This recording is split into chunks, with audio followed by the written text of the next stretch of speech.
que tenga oídos que oiga. Vamos a pedir entonces en este miércoles que dedicamos la misa a San José, que nos regale esos oídos que le permitían también a él escuchar hasta dormido, estar siempre alerta a la palabra del Señor.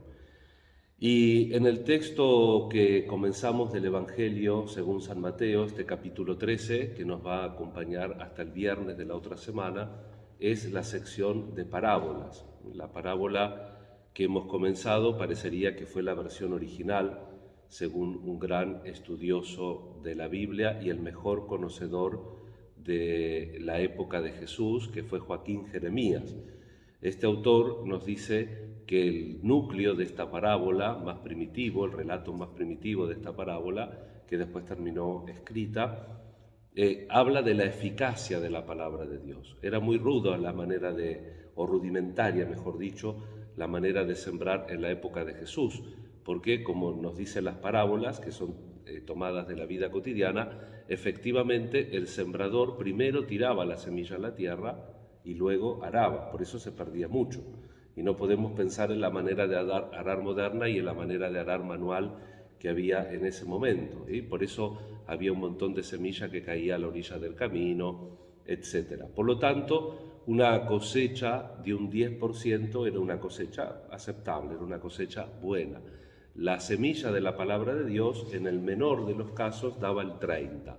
Dar 30, 60 y 100 por uno. Siempre la palabra de Dios da mucho más fruto, es mucho más fecunda de lo que nosotros humanamente podemos esperar.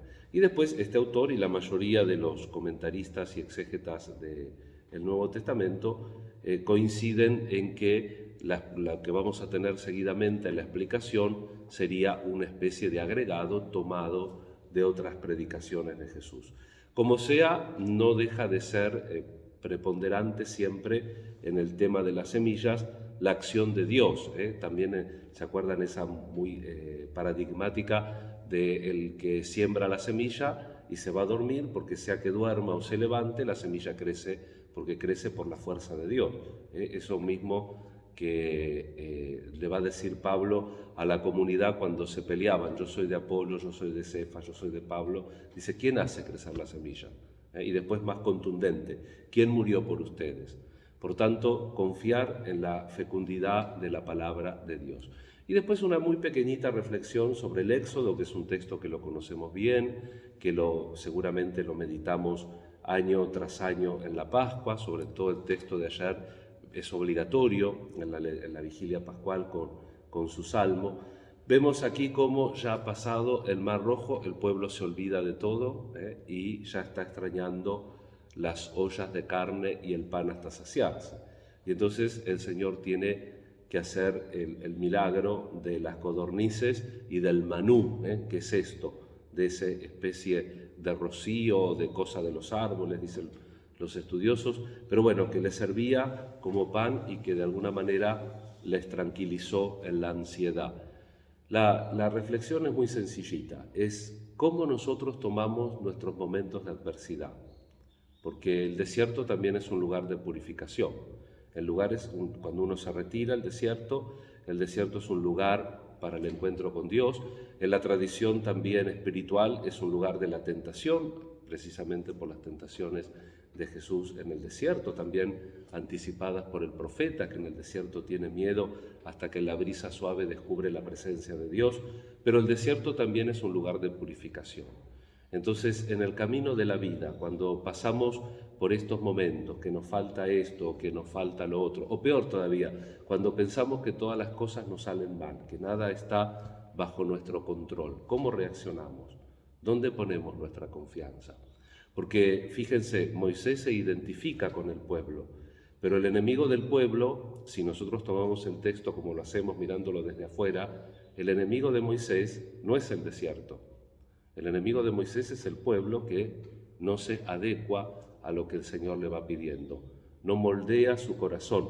¿Por qué? Porque no responde a la alianza. ¿Porque Dios es un dictador? No, Dios siempre propone, pero nosotros no respondemos, no damos una respuesta adecuada. Es decir, la respuesta adecuada es, si Dios nos hace una propuesta, aceptar esa propuesta y vivir según esa consecuencia.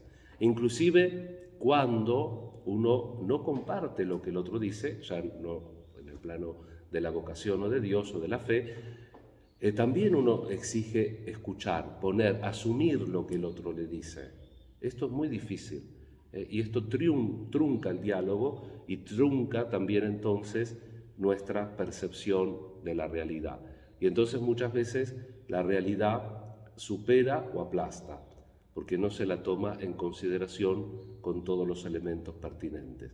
Vamos a pedir al Señor que en nuestros desiertos, en nuestra vida, sepamos reconocer al Señor.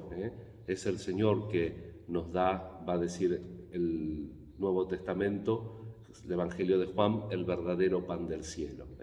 Repetíamos en el Salmo, les diste un alimento del cielo.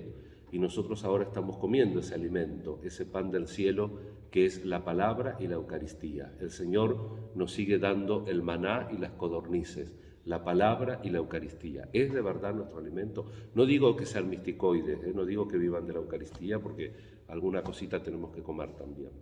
Si alguno tiene ese don de Dios, que lo aproveche y que lo ponga al servicio de la comunidad. Pero en el sentido de la plenitud de nuestra fe y de nuestra vocación, ¿vivimos realmente de la mesa y de la palabra y de la Eucaristía, como nos enseña el Concilio Vaticano II, hasta en los detalles mínimos? El Concilio mandó que el altar y el ambón estén en el mismo nivel. ¿Por qué? Porque es la mesa de la palabra y de la Eucaristía. La acción litúrgica es la totalidad, la entrega de Dios que se entrega con su palabra, con su gesto, con sus símbolos, sus milagros, y que se entrega también con su cuerpo y con su sangre.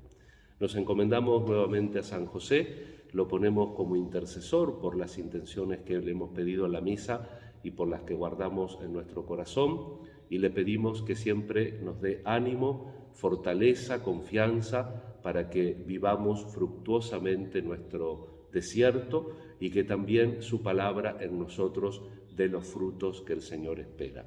Que así sea.